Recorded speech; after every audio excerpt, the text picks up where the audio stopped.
InsyaAllah Ibu kita boleh mula. Bismillahirrahmanirrahim. Alhamdulillahi Rabbil Alamin. Wabihi nasta'in. Ala umuri dunia wa din. Wa sallallahu ala sayyidina Muhammadin ashrafil mursalin. Wa ala alihi wa ashabihi ajma'in. Subhanaka la ilma lana illa ma 'allamtana innaka antal alimul hakim. رب اشرح لي صدري ويسر لي أمري واحلل عقدة من لساني يفقه قولي ربي يسر ولا تعسر وبتمم بالخير يا فتاح يا فتاح يا عليم يا عليم وبك نستعين أما بعد السلام عليكم ورحمة الله تعالى وبركاته. Alhamdulillah ibu ayah yang dirahmati Allah, syukur kepada Allah. Hari ini adalah hari Khamis bersamaan 19 Oktober 2023. Pengajian kita pukul 10.30 malam. Sambungan tadabbur surah Al-Kahfi ya. Alhamdulillah.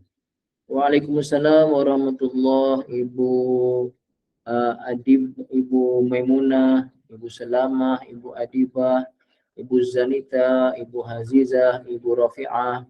Alhamdulillah, Masya Allah, Tabarakallah Ibu ayah ya. Jadi pada hari ini kita sambung pengajian kita. Waalaikumsalam Ibu Khamsyah. Ayat yang ke-9, bermula ayat yang ke-9.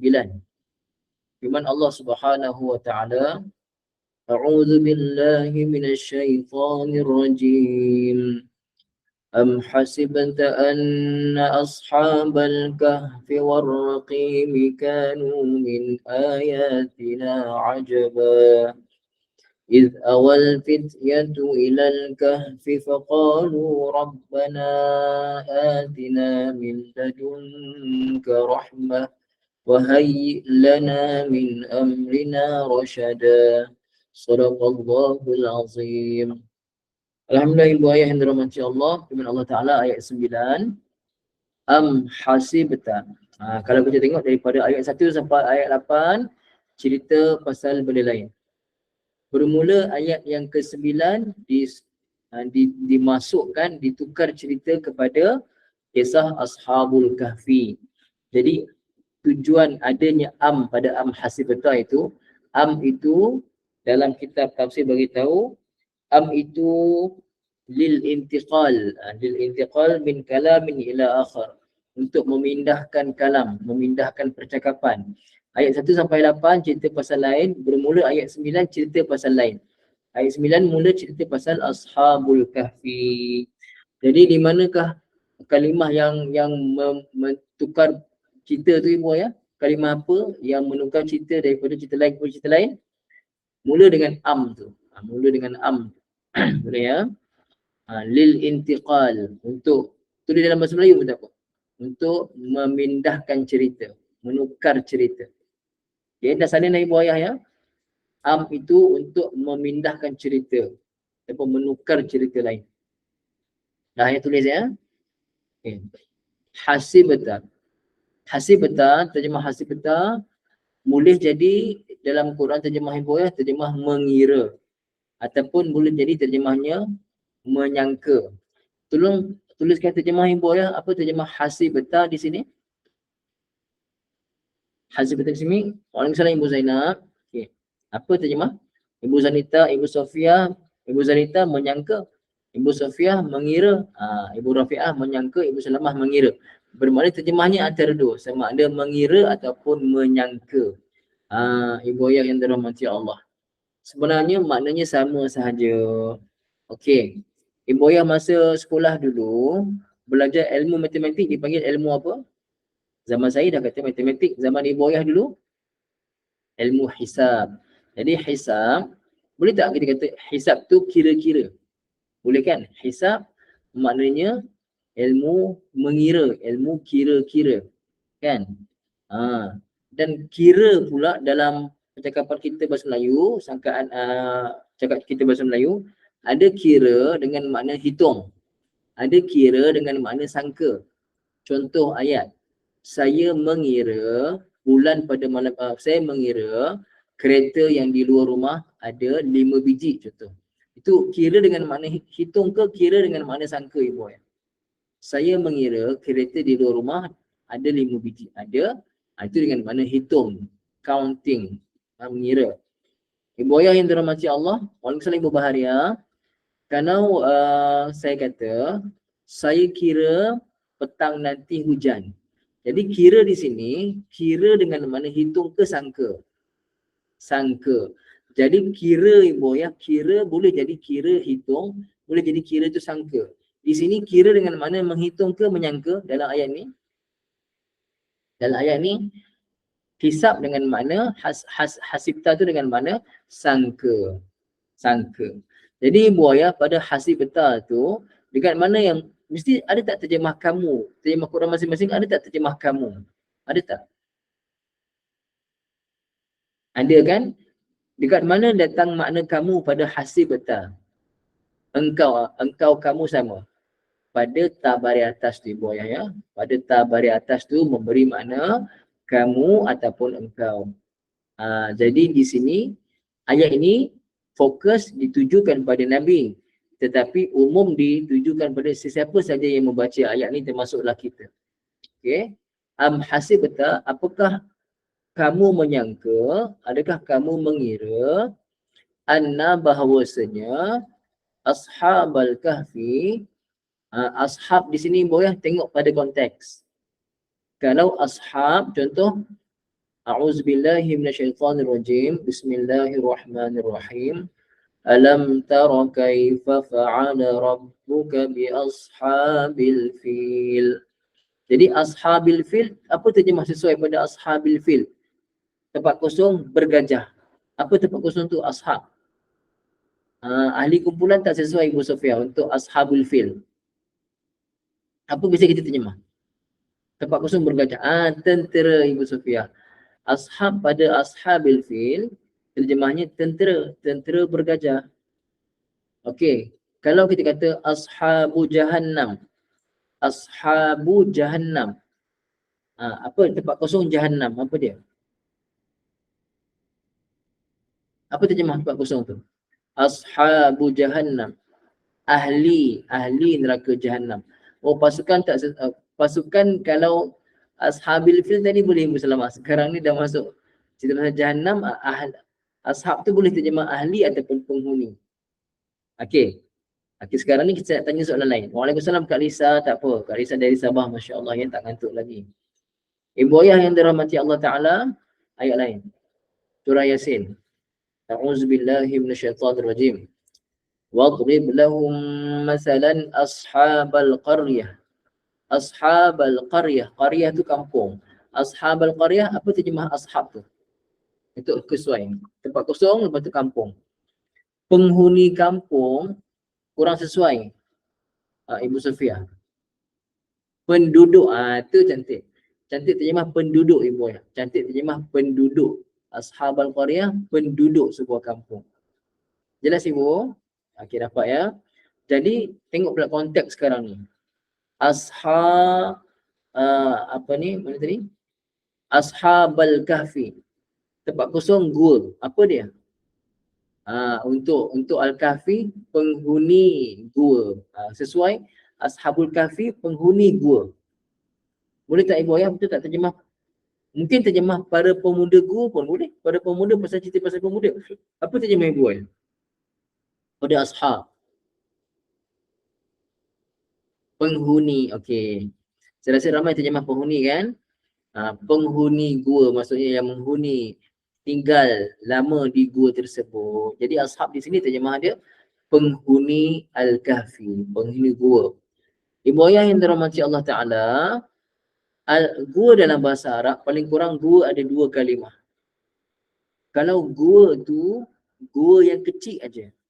Contohnya ibu ayah yang dirahmati Allah, Nabi SAW sebelum diisytihar sebagai Rasul, baginda memang Rasul dah lama.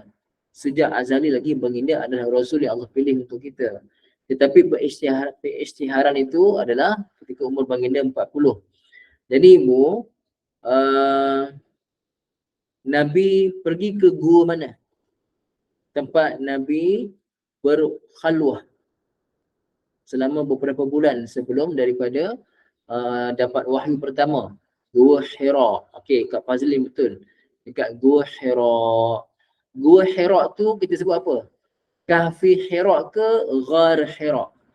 Kalau siapa-siapa dah pergi, kita yang ditulis dekat pintu gua tu Ghar Hira ke Kahfi Hira. Ghar Hira. Ibu Khamsah betul. Ghar Hira. Kenapa dia panggil Ghar? Okey ibu ayah, gua dalam bahasa Arab kalau digunakan ghar, maknanya gua tu kecil je, boleh muat 2-3 orang je ataupun seorang 2 je. Itu dipanggil ghar. Kalau masuk dalam gua tu berdiri pun tak dapat, berdiri pun mungkin boleh seorang je berdiri. Lepas tu kalau hujan turun ke apa ke, mungkin boleh masuk air tu dalam gua. Pasal apa? Gua tu kecil dan sempit. Tapi kalau gua tu boleh masuk, boleh baring dalam dia sampai 8 ke 10 orang, itu dipanggil apa? Kalau gua tu dia lebar, dia lapang, maka dipanggil kahfi, al-kahfu ya. Jelas ibu ayah ya.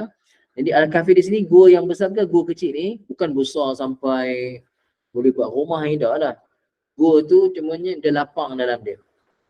Al-kahfi gua besar ibu. Gua yang besar, lebih besar daripada ghar. Cuma dia taklah besar sangat, dia besar yang 10 orang boleh muat. Boleh faham Ibu Rafiah, Ibu Mana boleh faham sekarang ni? Boleh ya? Okey. Jadi bukannya besar sangat. Macam rumah banglo ke bukan. Dia besar sekadar 10 orang boleh baring tidur dalam tu. Lebih kurang lah ya. Okey, masya-Allah tabarakallah. Ashabal kahfi. Okey. War-raqim. Apakah dia ar-raqim? Ar-Raqim ini buaya dalam tafsir sebut lauhun hijriyun kutibat fihi asma'uhum wa ansabuhum.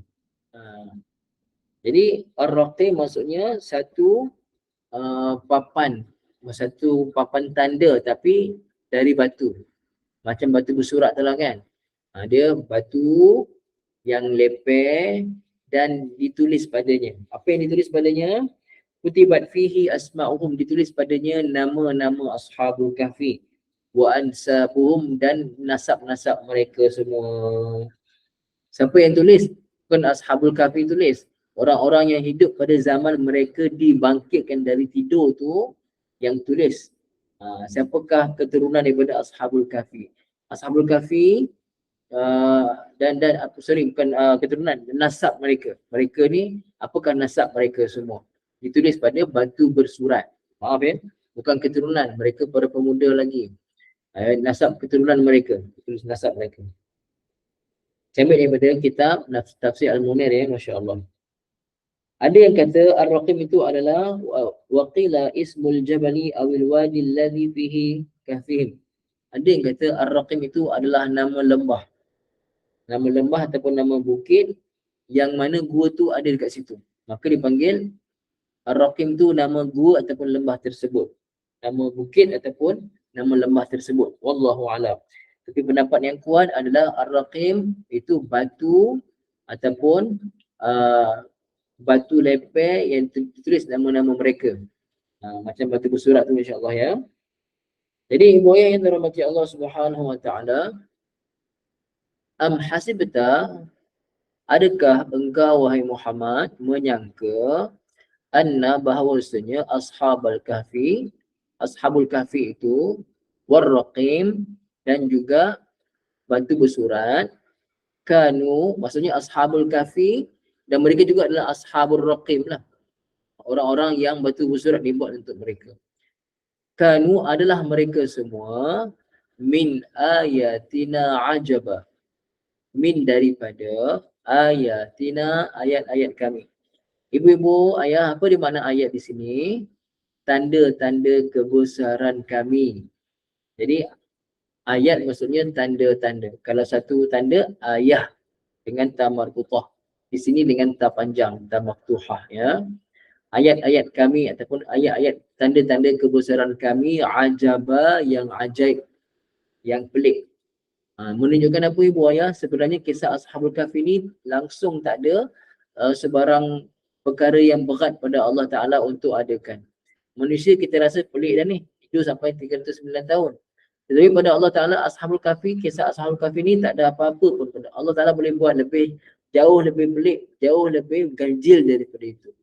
Jadi buaya siapa yang menidurkan Ashabul Kahfi selama 309 tahun? Siapa? Allah Ta'ala lah yang tidurkan. Ada tak satu kuasa, mana-mana kuasa di dunia yang boleh buat macam tu sampai sekarang? Ada tak mana-mana kuasa yang boleh tidurkan orang lama tanpa kuku dia jadi panjang, tanpa berubah muka dia, tanpa badan dia rosak? Tak ada buaya, tak ada. Siapa yang maha hebat, yang ciptakan semua, yang jadikan keadaan begini, kisah begini, hanyalah Allah Subhanahu wa ta'ala. Itu terjemah ayat 9. Ayat 10 kita akan terjemahkan pada kelas akan datang. Cuma sekarang saya nak bacakan pada ibu ayah semua, apakah dia sebab? Apakah sebab turunnya kisah Ashabul Kahfi? Boleh nak dengar tak? InsyaAllah boleh tak? Siapa nak dengar? Boleh insyaAllah ya. Okey, tapi mungkin ambil masa sikit. Ambil masa sikit ya. Mungkin dalam 10 minit lagi insyaAllah ya.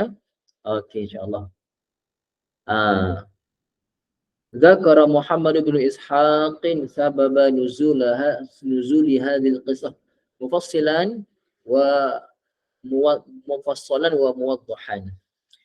Muhammad bin Ishaq telah menceritakan sebab turunnya kisah Ashabul Kahfi ni secara detail.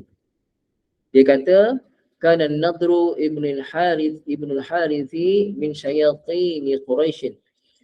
Dalam Arab Quraisy ada satu orang yang kita kata orang jahat lah dari kalangan orang Quraisy, namanya An-Nadhr bin Harith. An-Nadhr bin Harith. Dia ni suka menyakiti Rasulullah SAW dan mendatangkan permusuhan dengan Nabi. Dia pernah datang ke satu tempat namanya Hirah. Hirah ni dekat Iraq. Al-Hirah nama dia. Dekat Iraq. Dekat Iraq dia datang Hirah. Dia datang ke Hirah dan di sana dia dengar kisah-kisah. Dia dapat belajar mengenai tokoh-tokoh Eropah pada masa tu. Antaranya, siapa pernah dengar nama Rostam? Rostum. Siapa pernah dengar Rostum? Rostam ke Rostum ke? Dia di antara orang-orang besar, orang-orang hebat pada sebelum daripada perutusan Nabi SAW yang berada di Rom, di Parsi, ya. Dan juga nama Isfandiar. Tak apalah, tak payah hafal lah nama tu. Cuma nak bagi tahu kisah pasal Rostam, kisah pasal Isfandiar. Ataupun pada zaman Nabi ada nama Hercules, Herakl. Hercules itu orang hebat. Jadi dia pergi sana dan dia dapat belajar pasal orang-orang ni dan dia rasa dia hebat, ada banyak ilmu. Dia pun bila balik ke Mekah dia rasa macam dia hebat lah. Dia rasa macam dia hebat, dia banyak ilmu pengetahuan pasal orang-orang hebat di Eropah sana. Okey. Dan Nabi SAW bila buat majlis, apa-apa majlis Nabi buat bersama para sahabat, Nabi akan ceritakan mengenai Allah. Di Mekah kan, di Mekah belum cerita pasal hukum fiqh lagi. Di Mekah banyak cerita pasal tauhid, pasal kisah-kisah umat terdahulu yang tak beriman pada Allah Ta'ala. Jadi bila Nabi cerita macam tu, An-Nadhr bin Harith ni duduk dekat area situ dan dia dengar. Dia dengar, bila Nabi habis cerita dia pun datang. Dia kata, ana wallahi ya ma'syara Quraisyin ahsan hadithan minhu. Aku ni, wahai sekalian Quraisy, kalau kamu nak tahu, aku lagi hebat daripada Muhammad. Aku tahu cerita-cerita pasal orang-orang Eropah, pasal orang Barat. Aku tahu. Muhammad ni tahu apa? Aku tahu macam-macam. Fahalummu fa ana uhaddithukum bi ahsana min hadithihi. Jom aku ceritakan pada kamu semua cerita yang lagi best daripada apa yang Muhammad ceritakan. Nampak tak kejahatan An-Nadhr bin Harith? Dia ni konon-kononnya dia ada banyak ilmu pasal sejarah orang-orang luar daripada Arab, sejarah orang Eropah kononnya.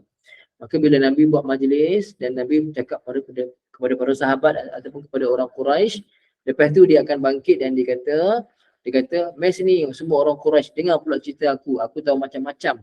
Muhammad punya cerita ni tak ada apa pun." Kemudian dia pun cerita lah, dia cerita pasal Parsi, pasal Rom, Nampak hebat tak ibu ayah? Contohlah, contoh kita sekarang ni, orang kampung tak pernah pergi KL, satu orang pergi KL, tengok Masya Allah, Tabarakallah, kemajuan di KL, kemudian dia balik kampung. Zaman tak ada internet. Agak-agak orang kampung dah tak dengar cerita dia pasal Kuala Lumpur tu. Orang kampung tak pernah pergi KL. Zaman tu bukan zaman internet, tapi bila orang pernah pergi KL, dia cerita pasal Kuala Lumpur, apa yang ada kat KL, agak-agak orang kampung nak dengar tak ibu ya? Orang kampung mestilah macam teruja nak dengar. Teruja macam tu lah orang Quraisy, mereka teruja nak dengar apa yang Nadir ni, Nadir bin Haris ni ceritakan pasal Rom, Parsi, mereka punya kerajaan dan sebagainya, ibu ayah. Okay. Kemudian ibu ayah yang dirahmati Allah Ta'ala, orang Quraisy nampak macam tu, orang Quraisy pun, orang Quraisy tahu, di Yathrib, masa tu belum Madinah lagi, di Yathrib, di Madinah, lepas tu tukar nama Madinah, ada ramai orang-orang Yahudi yang duduk di sana, terutamanya Bani Qainuqa, Bani Nadir, Bani, lupa saya. Ya. Ibu ayah yang dirahmati Allah Subhanahu Wa Taala, dan orang-orang Yahudi ni yang pindah duduk di Yathrib ni kerana mereka tunggu Nabi akhir zaman. Mereka tak tahu Nabi akhir zaman itu sebenarnya adalah orang Arab, iaitu Nabi SAW. Mereka sangkakan orang Yahudi macam mereka juga, Bani Israel. Mereka datang ke Yathrib dan tunggu kedatangan Nabi akhir zaman. Cuma di Mekah masa itu, di Mekah, Nabi dah mula dapat wahyu untuk sampaikan dakwah secara terang-terangan kepada orang-orang Quraisy. Lalu mereka nakkan kepastian betul ke itu Nabi. Mereka tahu pasal adanya ahli kitab dekat Madinah. Mereka minta Nadir bin Haris pergi ke Madinah ditemani oleh Utbah bin Abi Mu'aid. Pergi jumpa dengan pendeta-pendeta Yahudi dekat Madinah. Dan mereka pun kata kepada maksudnya mereka dah pergi Madinah, dah jumpa dengan ahli kitab di Madinah. Ahli kitab itu cakap pada mereka berdua, An-Nadir bin Al-Haris dan juga Utbah bin Abi Mu'aid, cakap pada mereka berdua, okey, sekarang ni kamu berdua cuba tanya pada Muhammad. Saluhum an Muhammad, orang Quraisy suruh mereka tanya pada pendeta Yahudi itu, tanya pasal Nabi Muhammad dan sifat-sifat baginda. Kita terjemah macam itulah kalau mereka punya arahan, kamu pergi tanya pasal Muhammad dan sifat Muhammad. Apa yang ahli kitab tu tahu.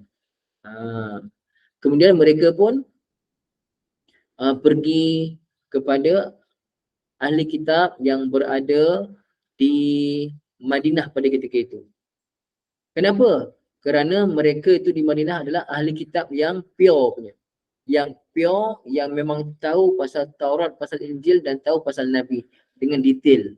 Cuba tanya pada dia, betul ke Muhammad tu Nabi?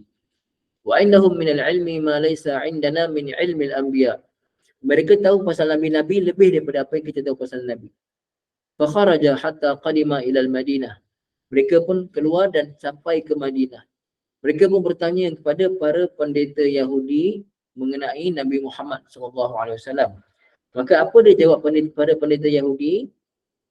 Kalau betul lah orang tu mengaku Nabi, mereka tak tahu di Mekah ada Nabi, mereka tak tahu. Tapi mereka tahu Nabi tu dah ada.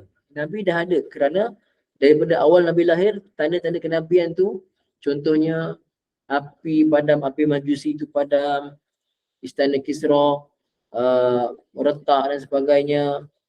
Mereka tahu benda tu. Dan masa Nabi kecil pun ada pendeta yang nampak awan bergerak mengikut pergerakan satu orang budak kecil. Begitu juga ketika Nabi di mana-mana pun ada yang nampak.